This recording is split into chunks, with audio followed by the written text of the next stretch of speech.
एक ही novel world कहानियों की दुनिया में आपका स्वागत है। तैयार हो जाइए क्योंकि आप उस सफर में कदम रख चुके हैं जहां हर कहानी एक नई दुनिया का रास्ता खोलती है और हर मोड़ पर छुपा है खौफनाक ट्विस्ट। यहाँ हर किरदार सिर्फ खास नहीं बल्कि खेल का खिलाड़ी है या शिकार। स्वागत है एक ही नॉवल वर्ल्ड में जहाँ कहानियां चलती नहीं दौड़ती हैं। अध्याय 3। मुझे डांटते रहो, तुम कमबख्त क्लिफ हैंगर हो। सच? कियान रेनेक्सियो की सुनहरी आंखें इस पल सिकुड़ गईं। वो जानती थी कि बीबी डोंग उसे बचपन से ही नापसंद करती थी और वो खुद उसे अपनी मां मानने का कोई इरादा नहीं रखती थी। लेकिन चूबाई के शब्दों का क्या मतलब था? क्या उसकी और बीबी डोंग के बीच कोई गलतफहमी हो सकती है? असंभव। उस औरत ने मुझे कभी अपनी बेटी जैसा नहीं माना। कियान रेनेक्सो ने अपना सिर हिलाया। हालांकि बीबी डोंग को कुछ याद आ गया था और वो अप्रिय स्मृति उसके मन में फिर से उभर पड़ी।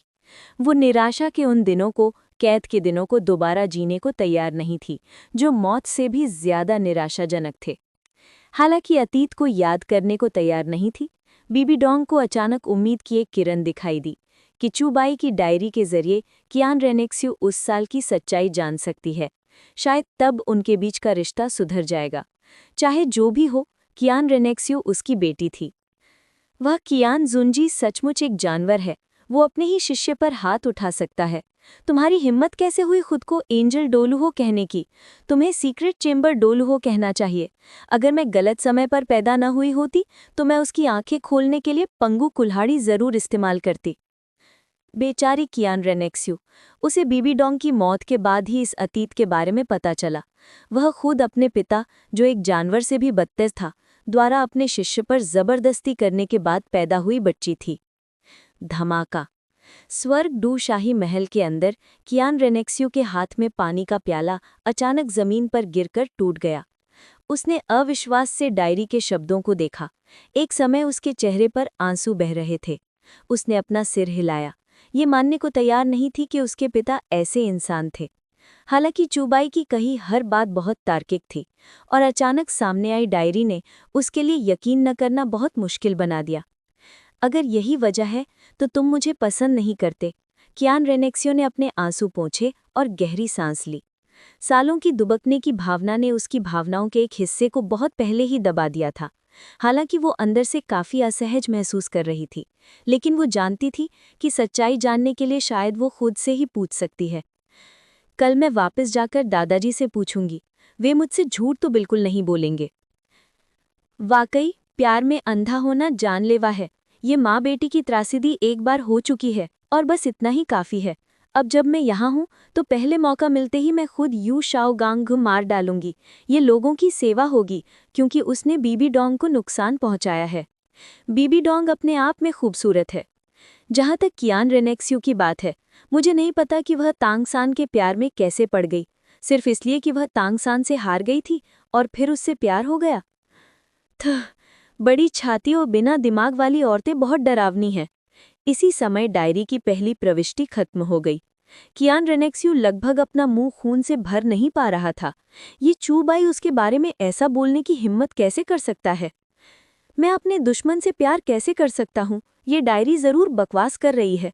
और उसने सच में ये कहने की हिम्मत कैसे करी कि मैं इतनी बड़ी और बिना दिमाग वाली हूँ? मैं पहली बात मानती हूँ, लेकिन दूसरी बात तो सरासर बदनामी है। जब मैं उसे देखूंगी तो मैं उसे बिल्कुल नहीं छोड़ूंगी। हालांकि डायरी का अंत इस तरह देखकर कियान रेनेक्सियो के दिल में एक बेचैनी सी उठी, मानो वो अब भी डायरी पढ़ना चाहती हो। तुमने लिखना क्यों बंद कर दिया? बस इतना ही? इतना छोटा और कमजोर? मुझे डांटते रहते हो। तुम तो क्लिफहैंगर हो। कियान रेनेक्सियो हक्की बक्की रह गई। वह अब भी जानना चाहती थी कि आगे क्या होगा। बस इतना ही? बीबी डोंग ने धीरे से आह भरी, कमजोरी से बिस्तर पर टिक गई। उस साल का सच इस तरह से व्यक्त किया गया। स्वीकार करना इतना मुश्किल नहीं लगा। और भी अच्छा होता अगर कियान रेनेक्सियो इसे देख सकती। जाहिर है उसे नहीं पता था कि कियान रेनेक्सियो ने भी ये डायरी देखी है। यू शाओगांग, अगर तुम सचमुच ऐसे इंसान हो तो मैं, बीबी डोंग, सचमुच तुम पर अपना स्नेह लुटा चुकी हूँ। बीबी डोंग की सुंदर आंखें गुस्से से चमक उठीं। उसकी भरी हुई छाती जोर जोर से धड़कने लगी। इस समय उसके अंदर के जबरदस्त भावनात्मक उथल पुथल की बस कल्पना ही की जा सकती है। होस्ट ने शिकायत डायरी बनाना पूरा कर लिया है। शिकायत की मारक क्षमता मध्यम है। इनाम, दूसरी स्पिरिट रिंग की उम्र 9,999 साल तक बढ़ गई। स्पिरिट पावर 4 स्तरों तक बढ़ गई। चूबाई मन ही मन खुश हुआ। फिर उसने अपनी आत्मा को मुक्त कर दिया, जो पहले ही पंगु कुल्हाड़ी में विकसित हो चुकी थी।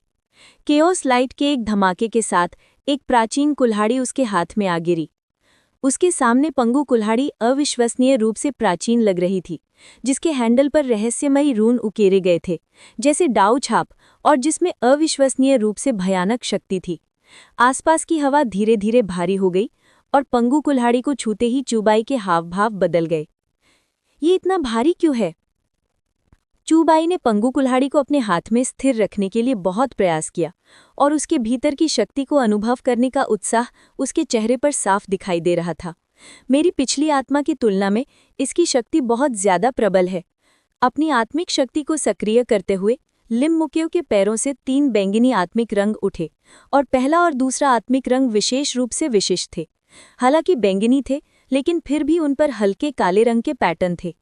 आखिरकार ये 10,000 साल का आत्मिक रंग बनने से बस 1 साल दूर है। अब कोई आत्मिक पूर्वज भी मेरा विरोधी नहीं होगा। चूबाई भी पंगु कुल्हाड़ी वापस खींच ली, और आसपास की भारी शक्ति धीरे धीरे कम हो गई। लगता है मुझे बिल्कुल नई आत्मिक क्षमताओं को परखने के लिए कुछ समय निकालना होगा। आत्मिक क्षमताओं की तुलना में चूबाई के सामने इस समय एक और भी ज्यादा मुश्किल काम था। बीबीडोंग को कैसे समझाए कि उसकी आत्मा और आत्मिक रंग विकसित हो गए हैं? वो ये तो नहीं कह सकता कि उसने इसे अपनी डायरी में लिखा है ना? इस पर कौन विश्वास करेगा? छोड़ो, समय आने पर मुझे बस कुछ नया करना होगा। अगले दिन चूबाई हमेशा की तरह बीबीडोंग से मिला। बीबीडोंग चूबाई को देख रही थी, जो अब भी उसके प्रति सम्मान दिखा रहा था। उसे भी कुछ संदेह हुआ, क्या ये डायरी सचमुच शाओबाई ने लिखी थी? ये सोचकर कि चूबाई ने डायरी में उसके बारे में इतनी शिकायत कैसे की, और फिर भी वो सीधे चूबाई से पूछ नहीं पाई। बीबीडोंग थोड़ा असहज महसूस कर रही थी, लेकिन फिर भी हमेशा की तरह चूबाई से बात की। तुम्हारा युद्ध प्रशिक्षण है शाओबाई, क्या तुम तैयार हो? बीबीडोंग ने धीरे से पूछा। चूबाई ने सिर हिलाया। उसका चेहरा थोड़ा अजीब था। जब बीबीडोंग बाद में उसके आत्मा के छल्ले देखेगी तो वह इसकी तह तक पहुंचेगी, तो वह कैसे समझाएगा? बीबीडोंग ने सिर हिलाया, फिर चूबाई को पास ही एक बड़े जंगल में ले गई।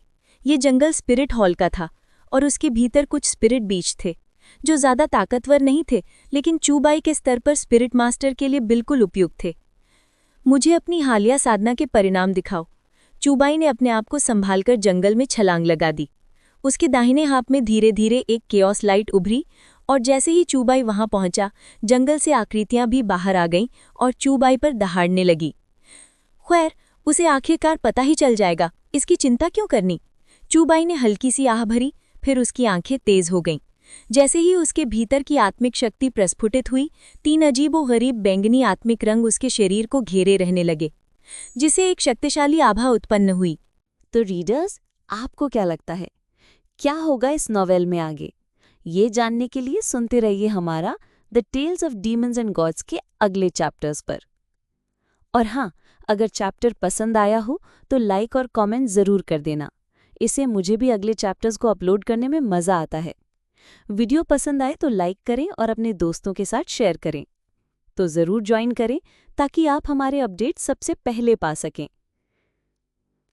आपका सपोर्ट हमारे लिए बहुत महत्वपूर्ण है, इसलिए हमारे साथ जुड़े रहें और हमारी यात्रा में हिस्सा बनें।